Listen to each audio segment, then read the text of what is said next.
Oke, bismillahirrahmanirrahim. Assalamualaikum warahmatullahi wabarakatuh. Dan hari ini kita akan belajar tentang pengantar ilmu ekonomi, memahami pengertian, konsep dasar, dan juga sejarah pemikiran ekonomi, guys. Ya, lanjutkan, guys. Nah, bagian pertama adalah pengertian. Kita dari menelusuri arti kata, makna mendasar, dan konsep inti dari ilmu ekonomi.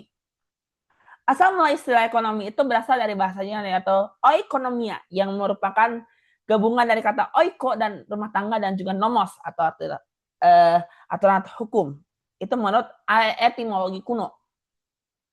Nah, definisi umumnya adalah secara esensi, ilmu ekonomi adalah ilmu sosial mempelajari perilaku manusia baik secara individu, rumah tangga maupun masyarakat dalam mengelola dan membuat pilihan.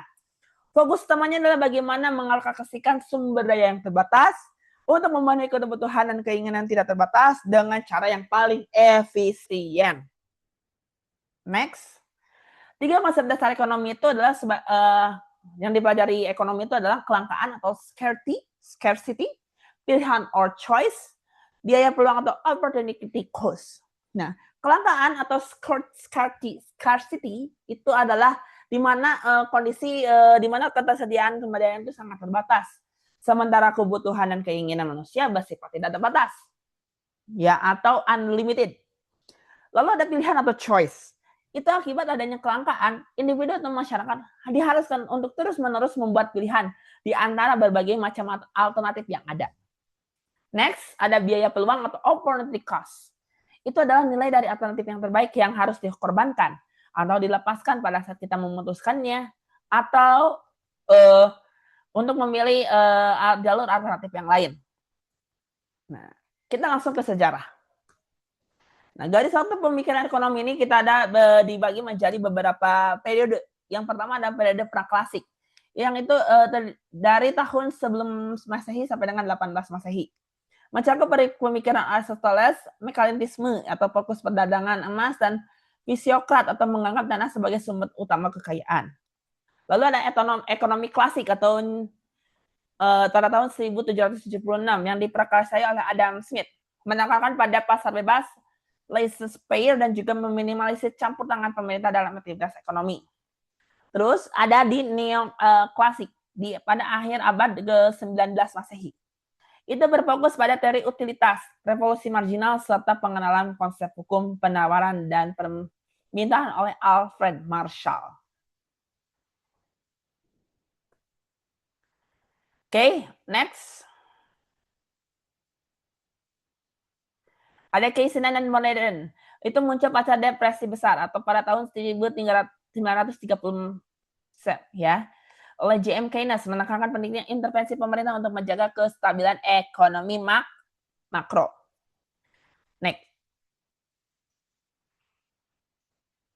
Nah, lahirnya ekonomi modern itu pada tahun 1776 menandai tonggak sejarah yang sangat penting dengan ditemukan oleh buku agung An Inquiry to International and Causes of the World of Nation, karya filosofis Skotlandia Adam Smith.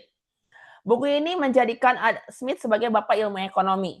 Ia memperkenalkan konsep invisible hand atau tangan tak terlihat, yang menyatakan bahwa dorongan kepentingan pribadi setiap individu justru akan mengarahkan pasar menuju keseimbangan dan kesejahteraan secara otomatis. Nah, evolusi pemikiran ekonomi, ya. Nah,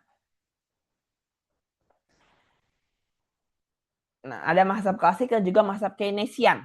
Ya, berakar pada gagasan Adam Smith dan juga David Ricardo, mereka sangat percaya bahwa pasar bebas atau tanpa regulasi memiliki kemampuan internal untuk menstabilkan dirinya sendiri.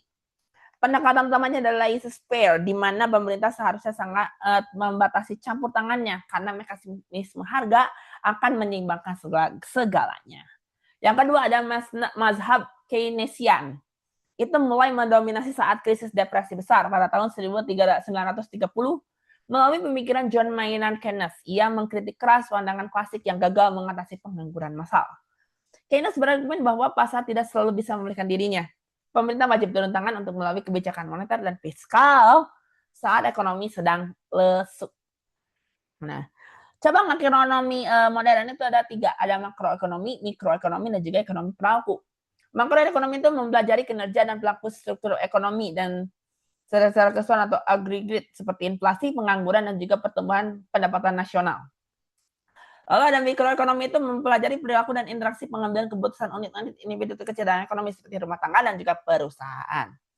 Terus ada ekonomi perilaku, itu cabang baru yang menggabungkan wawasan psikologi untuk memahami mengapa manusia sering mengambil keputusan ekonomi secara tidak rasional ya.